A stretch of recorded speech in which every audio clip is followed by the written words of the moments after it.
Daniel Mercer sat alone at table 9, staring into a cup of coffee that had gone cold half an hour ago. All around him, the anniversary gala pulsed with life, laughter, the clink of champagne flutes, a jazz band announcing the couple's first waltz. He was an island of stillness in a sea of celebration. 4 years since his wife Maya had passed, and he still couldn't sit through a formal event without feeling her absence pressing against his ribs like something solid. He should go. No one would notice if he slipped out now. He'd done what was expected, shaken hands, signed the guest book, offered his congratulations. His old university friend wouldn't take it personally. Everyone knew his story. Everyone understood. His fingers closed around his car keys. "Excuse me, sir." Daniel looked up. 3 small girls stood at the edge of his table, maybe 7 years old, with matching auburn curls pulled back in green ribbons. They wore coordinating sage green dresses and were studying him with the focused intensity of tiny generals planning a campaign. "Are you lost?" Daniel asked, scanning the room for a worried parent. "Do you need help finding your mum or dad?" "We found you on purpose," the girl on the left said. "We've been searching for the right person all evening," the middle one added. "And you're exactly right," the one on the right finished. Daniel blinked. Right for what? The 3 girls exchanged one of those lightning-fast sibling conversations that seemed to require no words at all.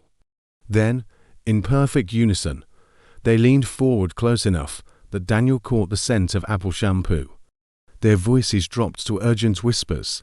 "We need you to act as our father, just for tonight," the girl on the left added quickly, "until the evening is over. After that you can go back to being a stranger, and we'll never trouble you again, we promise. We'll even pay you." The middle one produced a crumpled $10 bill from somewhere in the folds of her dress. "This is everything we have, but it's yours." Daniel set his coffee cup down very carefully, as though it might shatter. "Girls, I think there's been some kind of misunderstanding. I can't simply, please." The one on the right had eyes that were suddenly bright with tears. "Our mum is lonely. She sits by herself at every event, every gathering, every dinner. People watch her with these pitying faces because she doesn't have a partner, because we don't have a dad. And she smiles and acts like everything's fine. But it isn't fine. We can see it." Something cracked open inside Daniel's chest. He knew that smile. He had practiced it himself for 4 years. The smile that said "I'm fine" when you were absolutely, completely not fine. "Where is your mum?" he heard himself ask. All 3 girls pointed in perfect unison across the banquet hall. Near the far end of the room stood a woman in a deep burgundy dress that stopped Daniel's breath mid-beat. Not because it was dramatic. It was actually quite understated, with long sleeves and a modest neckline. But because she was so quietly beautiful, it seemed almost unfair to everyone else present. Dark chestnut hair arranged in a simple updo. The kind of warm, unhurried loveliness that belonged in old photographs rather than under chandelier light. And there it was, that smile he had just been thinking about. The one that didn't quite reach her eyes. She was holding a glass of sparkling water, standing just outside the natural clusters of guests who laughed and talked around her, forming an invisible boundary she clearly wasn't part of. Daniel recognized the posture immediately. The way she held herself slightly apart, present but not belonging, there but not truly in the room. She looked exactly the way he felt every single day. "That's our mama," the left girl whispered. "Her name is Serena. Serena Walsh. She works 2 jobs, so we can have nice things," the middle one added. "She reads to us every night," the right one said, her voice catching slightly. "Even when she's exhausted, she never complains. And nobody ever speaks to her at these events. They just look at her like she's fragile and broken. But she's not broken. She's perfect. She's just alone." Daniel's throat tightened. This was absurd. 3 children he'd never met, asking him to pretend to be their father, so their mother could have one evening without pity. But then Serena turned slightly, spotted her daughters at his table, and Daniel watched the expression cross her face, surprise, then concern, then that flash of parental alarm, followed immediately by resignation. The look of someone who had retrieved wandering children from too many public places. She set her glass down and began walking toward them, heels quiet on the marble floor. Daniel had roughly 12 seconds to decide. He looked at the three girls, at the fierce and desperate hope in their matching faces, the protective love they carried so openly for their mother. He thought about Maya, about how she would have adored these kids, about how she would have told him to stop hiding, to stop merely existing, to actually live again. "All right," Daniel said quietly. "What are your names?" Three faces lit up like New Year's fireworks. "I'm Piper," the left girl breathed. "Rosie," the middle one said. "And I'm Clover," the right one whispered. "All right, Piper, Rosie, and Clover." Daniel straightened his jacket, drew a slow breath. "Tell me about your mum. Quickly. What does she like?" The girls immediately began talking over each other. "She loves mystery novels and hates olives. She laughs when someone trips, but then immediately feels terrible about it. She's afraid of thunderstorms, but pretends she's not because of us." Serena was close now. Daniel could see the elegant simplicity of her dress, the careful precision of her makeup, the quiet dignity she wore despite being clearly mortified by whatever her daughters had gotten up to. "Why me?" Daniel asked quickly. There were other people here. All three girls stared at him as though the answer were obvious. "Because you look lonely, too," Piper said simply. "Just like Mama, we thought that maybe lonely people could help each other be a little less lonely. Just for one night." That might have been the most perceptive thing anyone had said to Daniel in 4 years. "Girls," Serena's voice was warm and musical, tinged with embarrassment. "I am so sorry. I hope they haven't been bothering you." She was even lovelier up close. Not in a polished, magazine way, something warmer than that, lived in, the kind of beauty that came with laugh lines and a face that had known real things. Daniel stood, the way his grandfather had always insisted. "They haven't bothered me at all. I was actually about to ask them if I might join their table. Sitting alone at these events is miserable." Surprise moved across Serena's face, followed by uncertainty, followed by something that looked dangerously close to hope before she quietly closed the door on it. "You don't have to do that. They probably cornered you." "Nobody cornered anyone," Daniel said smoothly. He gestured to his abandoned coffee. "I've been working up the nerve to introduce myself to the woman in the burgundy dress all evening. Your daughters just gave me the perfect opening." Serena's cheeks flushed. And for just a moment, the practiced smile became a real one. "I'm Serena," she said, extending her hand. "Serena Walsh, and these three are Piper, Rosie, and Clover." They introduced themselves. Daniel shook her hand. Her hand was warm. "I'm Daniel. Daniel Mercer." Behind Serena's back, where she couldn't see, all three girls were giving him enthusiastic double thumbs up. This was either going to be the worst idea he'd had in years, or the best, probably both. Serena led him to table 22, tucked into a quiet corner that felt deliberately chosen for its invisibility. Daniel held her chair, an automatic gesture his grandfather had drilled into him, and saw surprise flicker across Serena's face, as though small courtesies from men had become unfamiliar to her. The girls settled into their seats, practically trembling with excitement. Piper kept shooting Daniel urgent looks that were about as subtle as a foghorn. Rosie was grinning so hard it looked painful. Clover kept whispering, "It's working," under her breath. "I truly am sorry about them ambushing you," Serena said, smoothing a napkin across her lap. "They talk to strangers constantly. No matter how many times I explain why that's not. We're very skilled at talking to strangers," Piper announced proudly. "That's not the achievement you think it is, sweetheart," Serena said. But there was warmth underneath the exasperation. Daniel laughed, a real laugh, one that surprised him. When had he last done that? "Honestly, they did me a kindness. I was about to leave, go home to an empty flat, and pretend I hadn't spent another Saturday evening alone. The words came out before he could examine them. Too honest, too raw. Serena's eyes met his. In them he saw recognition, a perfect, quiet understanding. "I know that feeling," she said softly. Then, catching herself, "I imagine that must be hard." "You don't need to pretend," Daniel said. "The girls already told me about the 2 jobs, about doing this on your own. That takes a strength most people don't have." Serena looked down at her water glass, her fingers tracing the rim. "Or desperation. It can be genuinely hard to tell the difference." A server appeared, breaking the moment. "Can I get anything from the bar?" "I'll have whatever she's drinking," Daniel said, nodding to Serena. "And could we perhaps get some Shirley Temples?" Piper asked. "With extra cherries," Rosie added. "Please," Clover finished, remembering her manners. The server smiled and left. Serena shook her head at her daughters. "All that sugar, and you'll be ricocheting off the walls." "That's a later problem, Mama," Piper said solemnly. "Right now, you get to enjoy the evening." Daniel pressed his lips together to keep from laughing.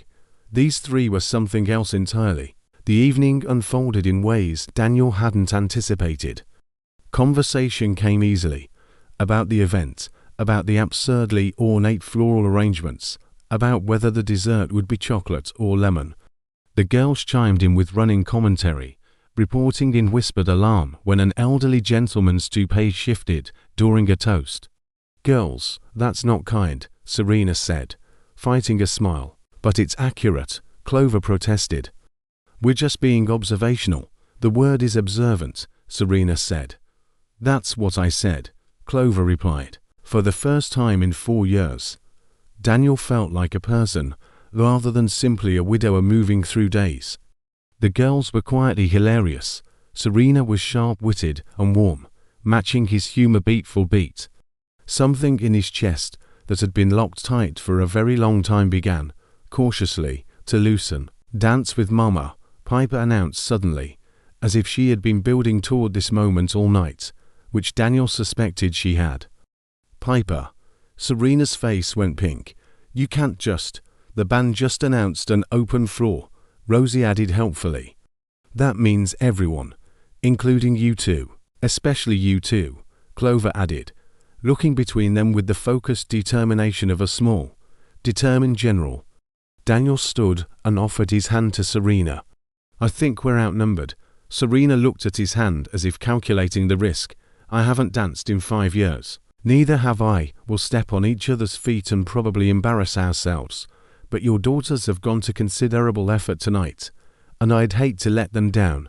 Something in Serena's expression softened. She took his hand and let him lead her to the floor. The band was playing something slow and unhurried. Daniel placed one hand at Serena's waist, kept the other clasping hers, maintained a respectful distance. Up close, he could see flecks of amber in her brown eyes, could catch the faint scent of her perfume, something clean and faintly floral. "Your daughters are exceptional strategists," Daniel said as they began to move. "I'm aware," Serena said dryly. "I appear to be raising tiny masterminds. I have no idea where they get it. They love you. That's where they get it.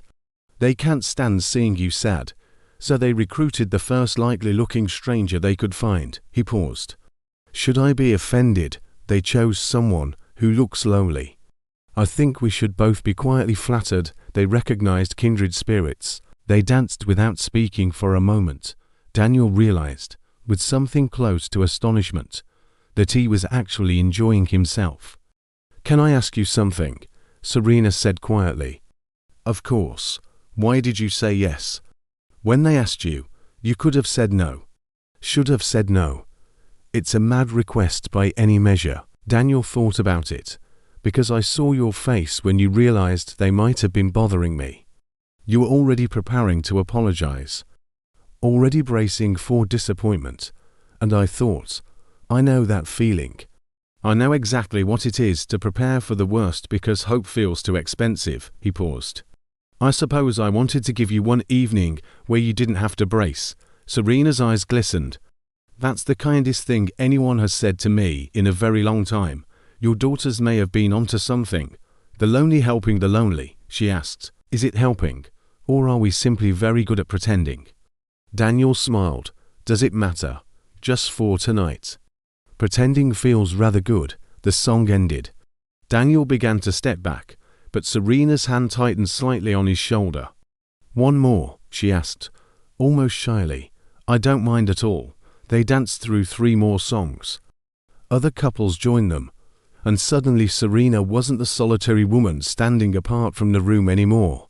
She was just a woman at an event, dancing with someone, laughing at his quiet jokes, looking genuinely happy. When they finally returned to the table, the girls were barely containing themselves.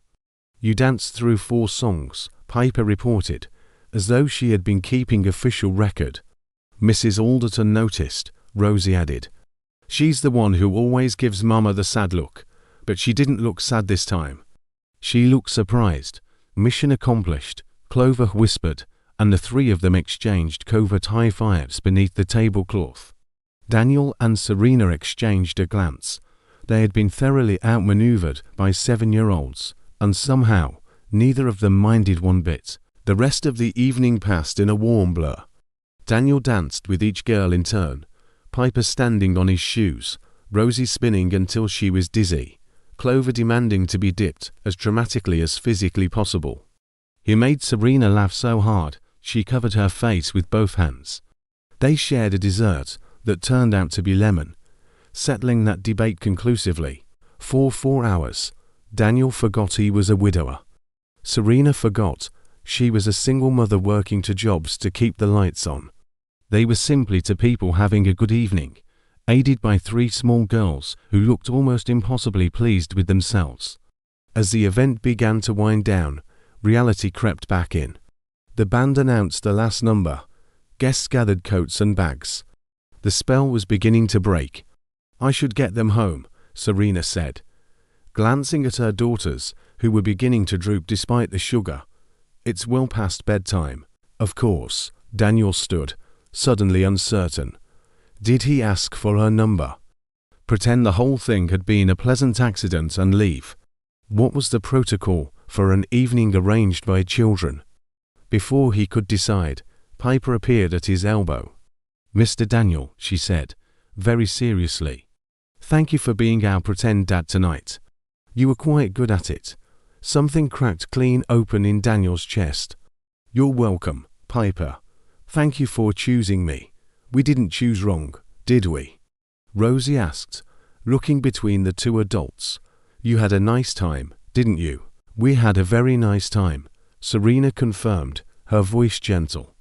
Then you should see each other again, Clover announced, with the certainty of someone presenting an obvious logical conclusion. That's what grown-ups do when they enjoy themselves. They enjoy themselves again, later. Clover, you can't just... Serena started. She's not wrong, Daniel said. He looked at Serena. His heart was doing something ridiculous.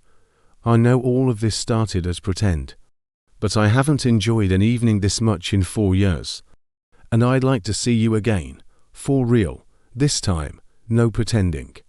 Just you and me and, presumably, these 3 running operations in the background. Definitely running operations, Piper confirmed. All I'm asking is coffee, Daniel said. You pick the time and place. Bring the girls if it makes you more comfortable. And if it's awkward and terrible, we part as friends and chalk this up to a strange but pleasant evening. But if it isn't terrible, it won't be terrible, Rosie said with complete confidence. Rosie, please, Serena said. But she was smiling, the real smile, the one that reached her eyes. She pulled out her phone. 1 coffee. But I'm warning you, in daylight, without the atmosphere of an event like this, I'm actually quite ordinary. I sincerely doubt that, Daniel said, adding his number to her phone. She sent him a message immediately. Hi, it's Serena. So he'd have hers as well. I'll text you tomorrow, Daniel promised. We'll work out what suits you, Serena nodded, gathering her daughters. But before she turned to go, she did something that surprised both of them. She rose slightly on her toes and pressed a brief kiss to his cheek. Just a moment, just enough to leave a ghost of warmth against his skin.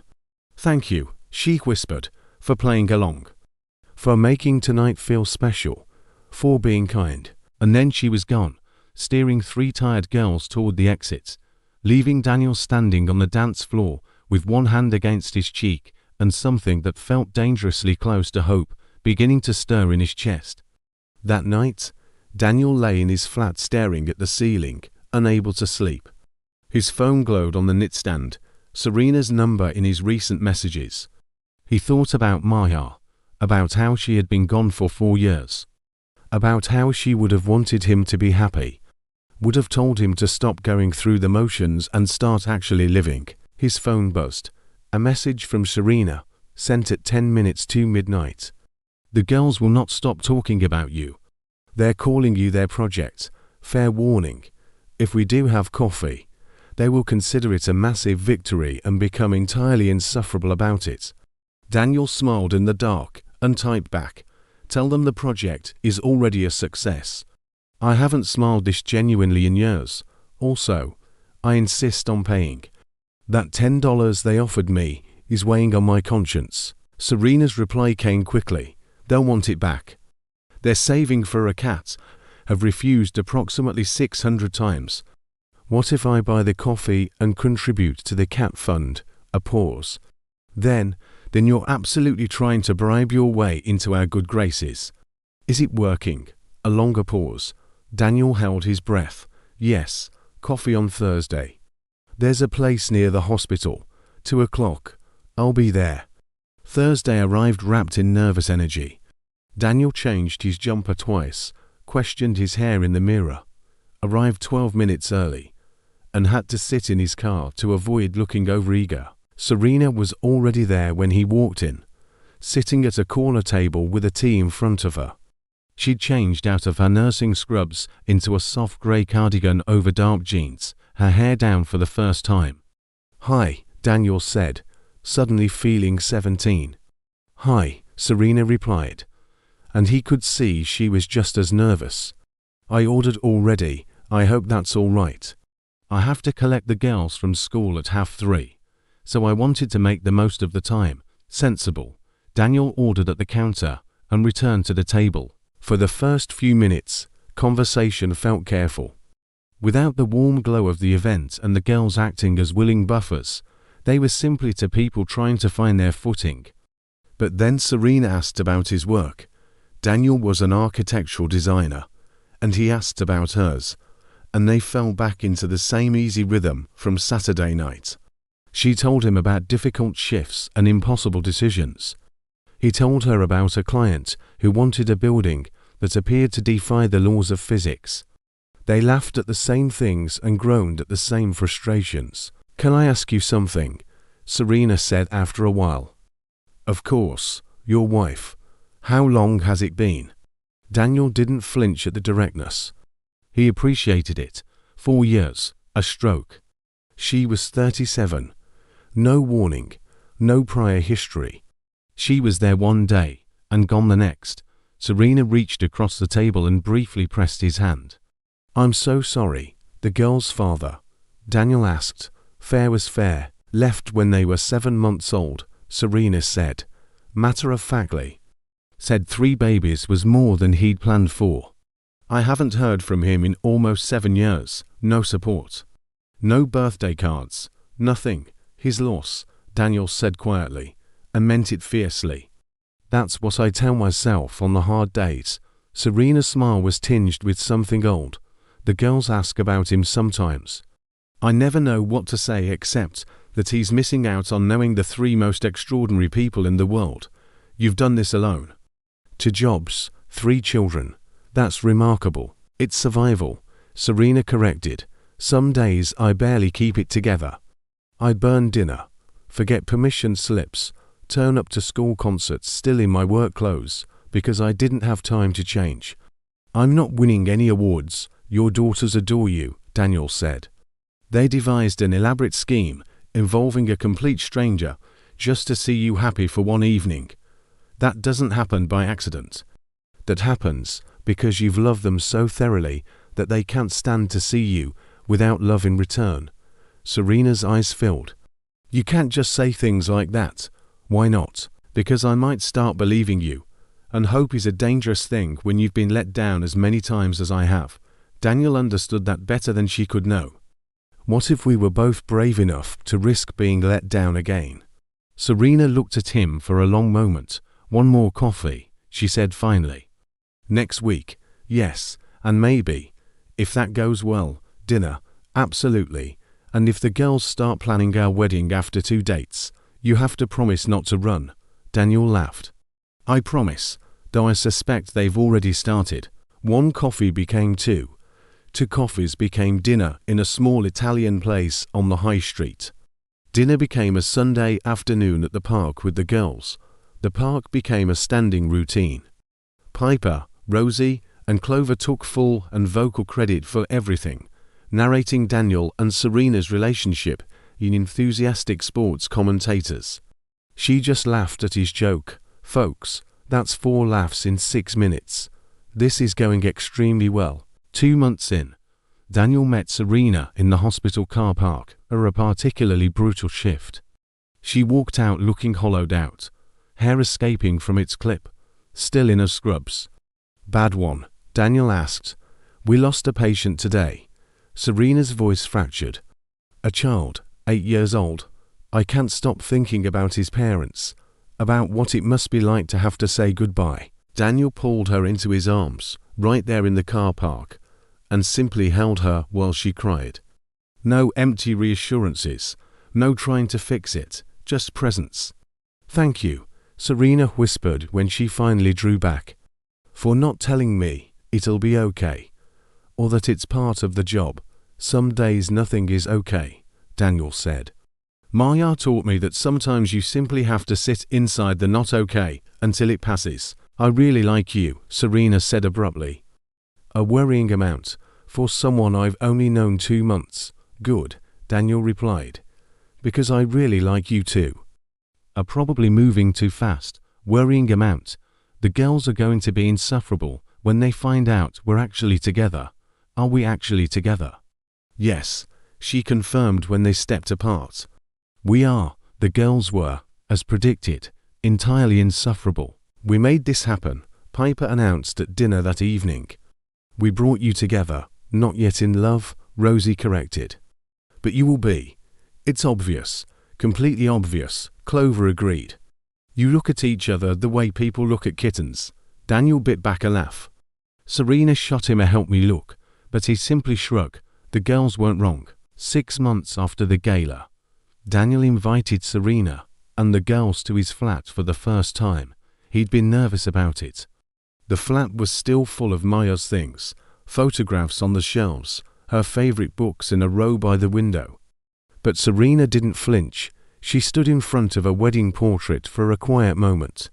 You loved her, she said simply. That's part of who you are. I wouldn't want you to erase that. The girls found Maya's small jewelry box and brought it out to the living room. Mama, look how pretty, Piper said, holding up a delicate silver bracelet. Daniel's throat tightened. Maya had worn it everywhere. Put it back gently, sweetheart, Serena said. That's not ours, actually. Daniel heard himself say, Maya would have wanted someone to enjoy it rather than have it sit in a drawer. Piper, if you'd like to borrow it for dressing up. That would make me happy. Serena's eyes met his across the room, full of understanding and something deeper, something that looked, unmistakably, like love. 1 year after that first evening, after 3 small girls in green ribbons had found a lonely man at a table and whispered a ridiculous, brave, perfect request, Daniel proposed, not in a restaurant, not at some scenic overlook. In Serena's living room, surrounded by the girls' scattered drawings and half-sorted laundry and all the beautiful, chaotic evidence of a real life. I know it's fast, Daniel said, down on one knee while 3 girls watched from the hallway, barely managing to stay still. I know we should probably wait longer, but I've already lost time with someone I loved. I don't want to waste any more of it. He looked up at Serena. Will you marry me? Will you let me love you and your 3 incredible daughters for the rest of my life? Yes, Serena sobbed. Yes, yes, yes. Behind her, 3 girls erupted in cheers, so loud the flat shook. We did it, Piper shrieked. We found Mama a husband. Best project we've ever done, Rosie agreed. Can we be flower girls? Clover demanded. Please say we can be flower girls. The wedding was small, family, close friends, and 3 flower girls in matching soft green who took their responsibilities so seriously they paced down the aisle in perfect formation, releasing petals with meticulous precision. When the officiant asked if anyone wished to speak before the vows, Piper raised her hand. Daniel's heart stopped. Serena went pale. I'd like to object, Piper said solemnly, to not being included in the vows. We're part of this too. The officiant smiled. Would you 3 like to come up here? All 3 girls rushed forward at once. The officiant had them join hands with Daniel and Serena in a small circle.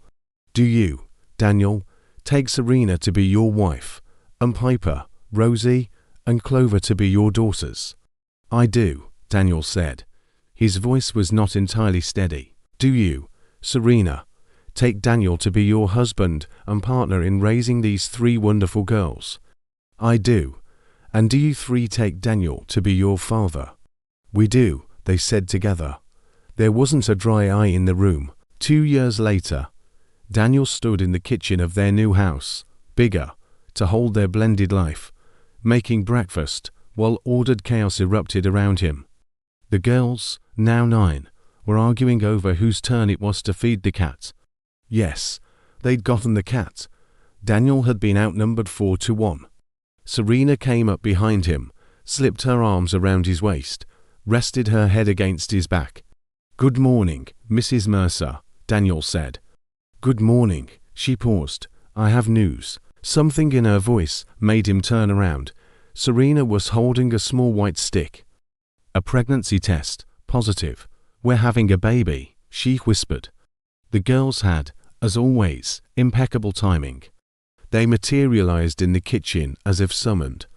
A baby, Piper breathed. A real baby, Rosie asked. That we helped make, Clover added, then paused. Wait. How did we help make this one? You didn't, Serena said quickly. This one was me and Daddy, but you're going to be big sisters. The celebration was instant and loud. 3 girls shrieking and jumping and immediately beginning to plan everything they would teach the baby. Daniel pulled Serena close, rested his hand on her still flat stomach, and thought about that evening a few years ago, when 3 small girls in green ribbons had approached a lonely man at a corner table and whispered something extraordinary. Pretend you're our father. He wasn't pretending anymore. Hadn't been for a long time. He was Piper, Rosie, and Clover's dad, Serena's husband, and soon a father again, to a new baby who would grow up surrounded by noise and love and 3 older sisters who had already proven they were capable of engineering miracles. Thank you, Daniel whispered to Serena, for being brave enough to let 3 small girls talk to strangers. Serena laughed softly against his shoulder. Thank you for being the right stranger. That evening, after the girls had piled into one room for a slumber party to celebrate, Daniel found Serena in the room they were beginning to think of as the nursery. They were already starting to plan it out, thinking about colors, he asked. Thinking about how my life turned out nothing like I planned, she said. And how grateful I am for that. Daniel wrapped his arms around her from behind, his hands resting where their child was growing. Me too. I thought my story ended when Mayar died. Thought the best of it was behind me. He held her closer. Now I know the story was only just beginning. Can I tell you something I've never told you? Serena asked, always. That night at the event, when the girls walked up to your table, I saw it happen. Her voice was very quiet. I watched them from across the room. I knew they were up to something. I started walking over immediately, but for just a moment, before I did, I hoped. I hoped they'd found someone kind, someone who wouldn't embarrass them, someone who might, possibly, actually see me. You were testing me, Daniel said softly. I was praying you'd pass a test you didn't know existed. Serena touched his face. Every person I'd met since their father left, they saw 3 children as complications, as reasons to leave, but you looked at Piper, Rosie, and Clover like they were a gift. Like they made me more, not less. They did, Daniel said. They do. They told me something else, Serena continued. When they were planning the whole scheme, Piper said they weren't just looking for someone nice. They were looking for someone who needed saving too. Someone who understood what it felt like to be a little broken. How many people did they consider before me? Daniel asked. You were the 5th, Serena said, smiling. The first for all looked confident and complete. You looked like us. Lost, and trying anyway, and still somehow hopeful despite everything. Daniel thought about that night. About the cold coffee. About being 20 seconds from leaving. I almost said no, he admitted, when Piper first asked. My first instinct was to apologize and walk away. It was too strange, too complicated, too much, he paused. And then I looked at her eyes and I thought about Maya. Not because Piper looks anything like her, but because Maya loved with that same fierce completeness. She would have done anything for the people she cared about. And I thought, what kind of woman raises children with that quality? I wanted to meet her. Serena's breath caught. You saved me, Serena. Not the other way around. You and 3 small girls who simply refused to let either of us be lonely anymore. Serena turned in his arms, pressed her forehead to his chest, listening to his heartbeat. Steady, reliable. Here, can I tell you something else? She asked quietly. Always. Piper asked me recently if I ever wished I'd stopped them before they reached you. If I ever regretted letting it happen. What did you tell her? That watching you say yes, watching you choose us, over and over, every single day after, taught me that I was worth choosing. Her hands tightened in his shirt. I told her that her bravery gave me permission to be brave too, and that her scheme was the greatest gift anyone has ever given me. Not a scheme, Daniel said gently, a miracle. 3 small miracles in green dresses who saw to broken people and decided to fix them. Do you think they knew? Serena asked, really knew what they were doing? Or were they just children being children? I think they knew exactly what they were doing. Daniel smiled, remembering Piper's serious face, Rosie's determination, Clover's perfectly timed tears. I think they'd been watching you be lonely and decided they were done with it. And I think they chose me because they have remarkable instincts. They told me they chose you because you had a kind face. Serena laughed softly. That was their entire criteria. Kind face equals kind person. It worked out. It did, 10 years later. Daniel sat at another wedding, this time at Piper's. He watched her dance with her new husband, luminous and laughing, and thought about a corner table and a cup of cold coffee, and a whispered, impossible question. Rosie and Clover were beside him, all 3 daughters grown now, warm and quick, and so much like their mother. It was almost too much to hold.